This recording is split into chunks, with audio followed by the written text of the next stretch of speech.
दीवार पर टंगी सास। पंजाबी में कहावत है, सास चंगी होवे या ते दीवार ते टंगी होवे। संगीता की शादी भी एक ऐसे ही घर में होती है जहां उसकी सास दीवार पर टंगी होती है। ससुर और पति शादी के पहले दिन उसे सास के फोटो के सामने ले जाते हैं, जहां ससुर जी कहते हैं, बेटा बेटा संगीता, ये तुम्हारी सास थी, बहुत नेक और भली, लेकिन थोड़ी गुस्सैल थी।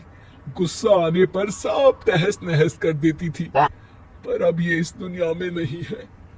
हाँ संगीता, माँ होती तो तुम इनकी कोई बात टाल नहीं सकती थी, वरना तो माँ घर में भूचाल ले आती। संगीता मन में खुश होती है कि अच्छा है कि ऐसी औरत अब इस घर में नहीं है, लेकिन दिखावे के लिए वो जैसे ही सास की फोटो के सामने हाथ जोड़कर खड़ी होती है, ये क्या? सास उसे देखकर मुस्कुराने लगी। संगीता आंखों को मलकर एक बार फिर से देखती है, लेकिन फिर सास के चेहरे का भाव, भंगिमा यानी एक्सप्रेशन बिल्कुल बदले होते हैं। वो अपने पति और ससुर को कहती है, माँ की तस्वीर तो स्माइल कर रही है। ना ना बेटी, ये कैसे संभव है? जरूर तुम्हें कोई गलती हुई होगी, ऐसा कैसे हो सकता है? लगता है तुम शादी की सारी फॉर्मेलिटी करते करते थक गई हो, तुम्हें आराम की जरूरत है संगीता। खैर, सारे संगीता की बात को इग्नोर कर कमरे में चले जाते हैं। वैसे सास की फोटो पर एक्सप्रेशन एक के बाद एक बदलते ही रहते हैं। सुबह होती है, पति और ससुर को काम पर भेजकर संगीता कमरे की सफाई करने में लग जाती है कि तभी उसे आवाज आती है, टेबल ठीक से साफ करो। ऐसे भी कोई टेबल साफ करता है? इससे अच्छा तो ये गंदा ही था। किसी औरत की आवाज सुन संगीता दंग रह जाती है और सोचने लगती है कि आवाज कहां से आई।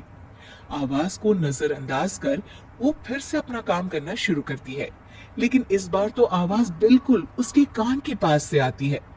मेरा घर है ये, जब तक मैं थी चमका कर रखती थी, हर एक चीज शीशे की तरह थी। तुम्हें तो ना सफाई आती है ना कुछ पता है। क्यों तुम्हें मेरे घर की जिम्मेदारी दे दी गई है? पता नहीं तुमने मेरे बेटे को क्या दिखाई दिया। मैं होती तो एक से बढ़कर एक लड़कियों की लाइन लगा देती। अब संगीता को समझने में देर नहीं लगी कि ये आवाज किसी और की नहीं बल्कि उसकी सास की है, जो दीवार पर टंगी है।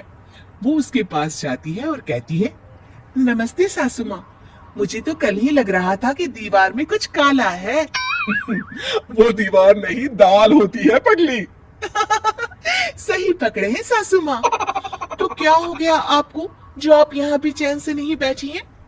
सुना मैंने आपका व्यवहार काफी गुस्से वाला था।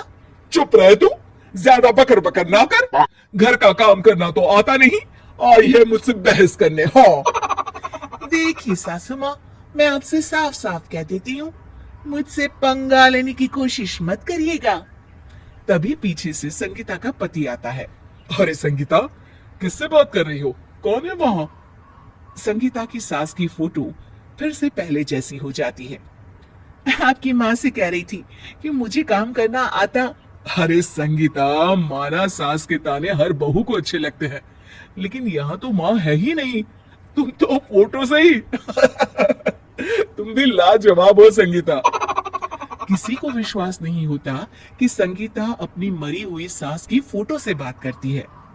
वहीं आए दिन संगीता की सास संगीता को किसी न किसी बात पर आते जाते ताने देती। संगीता को भी अब सास के तानों और उनसे बात करने की आदत हो गई। वो कभी खानदान की कहानी तो कभी तीज त्योहार कैसे मनाए या किसी व्यंजन की रेसिपी सास से ही पूछती।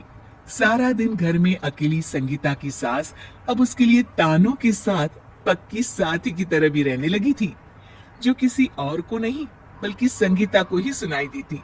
तो देखा आपने, सास बहू का रिश्ता हर रिश्ते से ऊपर होता है, फिर चाहे वो खट्टा हो या मीठा।